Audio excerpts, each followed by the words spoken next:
राज्याचे उपमुख्यमंत्री अजित पवार यांचं बुधवारी 28 जानेवारी रोजी विमान अपघातात दुःखद निधन झालं. या घटनेनं संपूर्ण राज्यावर शोककळा पसरली आहे. बांधावरच्या शेतकऱ्यापासून ते अगदी 2-4 वर्षाच्या लहान पोरापर्यंत सगळ्यांच्या डोळ्यामध्ये दादांच्या जाण्यानं अश्रू आलेत.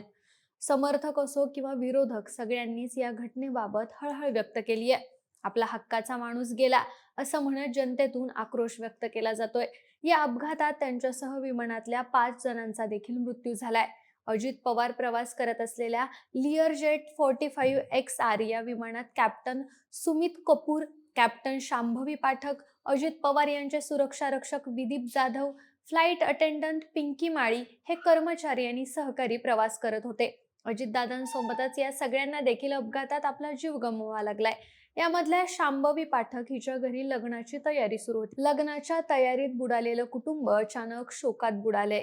सफदरजंग इनक्लेव्ह इथल्या तिच्या घरी शोककळा पसरली आहे. आनंदाची जागा आता शांतता आणि अश्रूंना घेतली आहे.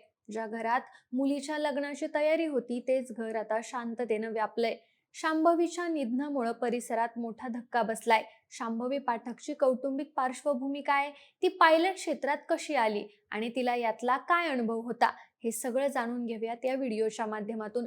नमस्कार, मी निशा हिंगे आणि तुम्ही पाहताय विशेष भारी. मंडळी, उपमुख्यमंत्री अजित पवार हे एका खासगी विमानानं मुंबईवरून बारामतीला जात असताना विमानाच्या लँडिंग दरम्यान त्या विमानाचा अपघात झाला आणि यामध्ये अजित पवार यांच्यासह 6 जणांचा मृत्यू झाला. या अपघातात मृत्युमुखी पडलेली शांभवी पाठक ही को पायलट म्हणून सुमित कपूर यांना सहकार्य करत होती. फ्लाइट इन्स्ट्रक्शन्स, ट्रॅफिक कंट्रोलशी संवाद साधणं आणि विमान उड्डाणादरम्यानचे निर्णय घेण्याचं काम शांभवी पाठक करत होती. शांभवी पाठकचे वडील लष्करात होते. टाइम्स ऑफ इंडियानं दिलेल्या वृत्तानुसार शांभवीनं आपल्या उड्डाणाच्या स्वप्नांची सुरुवात ग्वाल्हेर इथल्या एअरफोर्स बालभारती स्कूलमधून केली. या शाळेतून तिला विमान उड्डाणाबद्दलची प्राथमिक ओळख मिळाली. 2018 मध्ये शालेय शिक्षण पूर्ण केल्यानंतर तिने मुंबई विद्यापीठामध्ये प्रवेश घेतला. मुंबई विद्यापीठाच्या एरोनॉटिक्स, एव्हिएशन आणि एरोस्पेस सायन्स अँड टेक्नॉलॉजीमध्ये बॅचलर ऑफ सायन्स पदवी प्राप्त केली.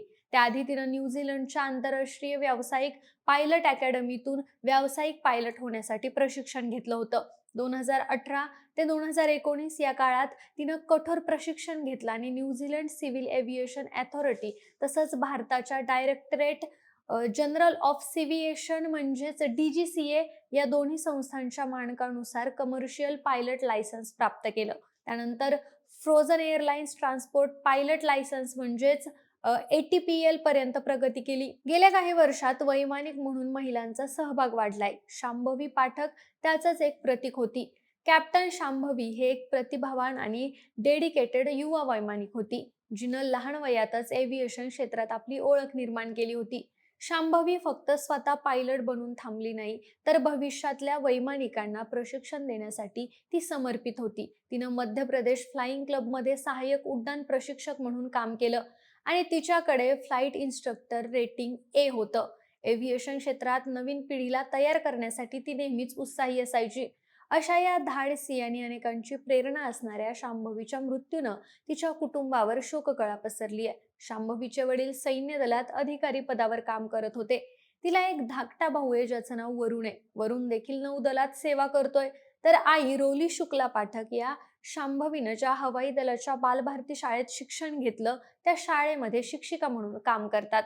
शांभवीचे आजी आजोबा उत्तर प्रदेशातल्या कानपूर इथं राहतात, तर कुटुंब सध्या दिल्लीमध्ये वास्तव्याला आहे. मिळालेल्या माहितीनुसार शांभवीच्या घरी लग्नाची तयारी सुरू होती. अपघाताची बातमी मिळताच तिचे वडील निवृत्त लष्करी पायलट पुण्याला रवाना झाले. बारामतीला जाण्यापूर्वी शांभवीनं तिच्या आजीला एक मेसेज केला होता. तो देखील बराच व्हायरल होतोय. हाय डॅडा, गुड मॉर्निंग असा मेसेज शांभवीनं केला होता. तिच्या या मेसेजला आजीनं गुड मॉर्निंग चेनी असं म्हणत रिप्लाय देखील केला होता. शांभवी पाठक हिचा हा मेसेज शेवटचा ठरेल याची आपण कल्पनाही केली नव्हती असं म्हणत शांभवीच्या आजीनं दुःख व्यक्त केलं. शांभवीला तिच्या कुटुंबातले लाडानं चिनी म्हणायचे असं तिच्या आजीनं माध्यमांशी बोलताना सांगितलं.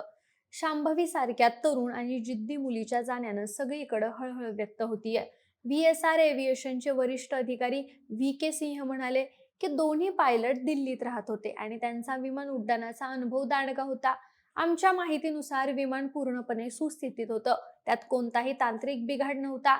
त्याची देखभाल देखील चांगली केली जात होती. मात्र खराब हवामानामुळे अपघात झाला असावा असं प्राथमिक माहितीतून समोर येतंय, असंही ते म्हणाले. मंडळी, अवघ्या वयाच्या 25व्या वर्षी आपलं कर्तव्य बजावत असताना शांभवीनं दिलेलं योगदान नेहमी सगळ्यांच्या लक्षात राहील. या अपघातात निधन झालेल्या सगळ्यांनाच भावपूर्ण आदरांजली.